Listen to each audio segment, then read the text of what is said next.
Welcome to the Now You Know podcast, a podcast that will guide you to successfully navigate the online world and give you, as a super bonus, some thought-provoking takes on life. Without further ado, here is your host, entrepreneur, marketer, professor, and author, Flavio Salza. We are happy to have you here today. Enjoy the show.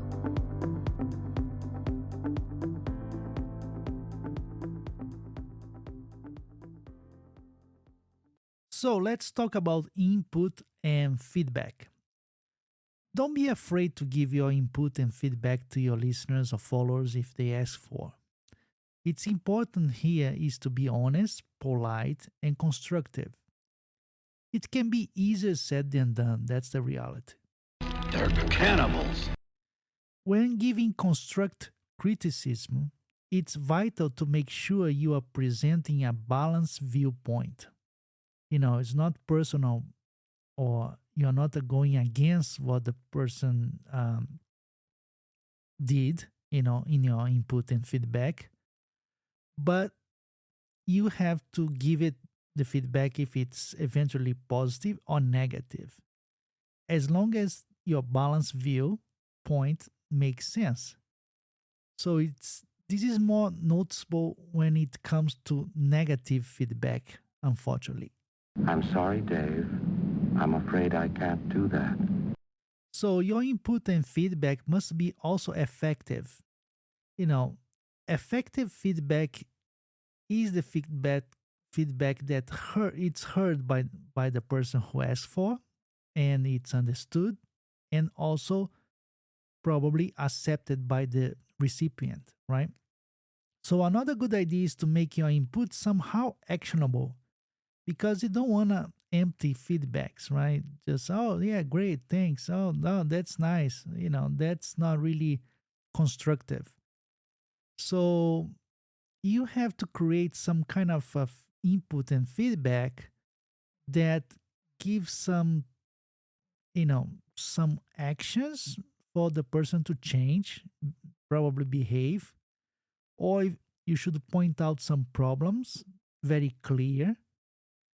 And you should guide actually your listeners to that possible change and not giving again just empty feedbacks. Impressive. Most impressive. Lastly, feedbacks needs to be clear and understandable by the receiver.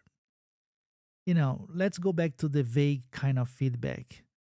You need to become a code master. Okay, it doesn't give really how you become a code master, right? You just say, oh, you should do that. You should become like that. Or you should become a programmer, a code master, or whatever. So a clear feedback would be something like, why don't you improve your coding skills? I suggest you read this book, and then you give the book name. Or you can suggest Now You Know guidebook as well. And keep tracking and document every single step to achieve that. Then I recommend you do these 3 things, blah, blah, blah, blah, blah, blah, blah, blah, blah.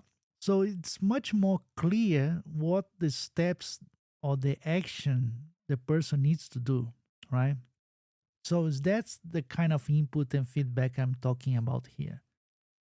So as action, because input and feedbacks must be asked for, don't jump the gun again, trying to give your opinion without being asked for that. So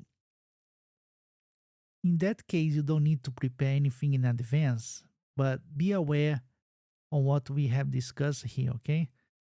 If you're not comfortable, or even if you are not skilled enough to give construct criticism from somebody's work, or your skills are not enough to understand the whole problem, so you better leave out any kind of input and feedback.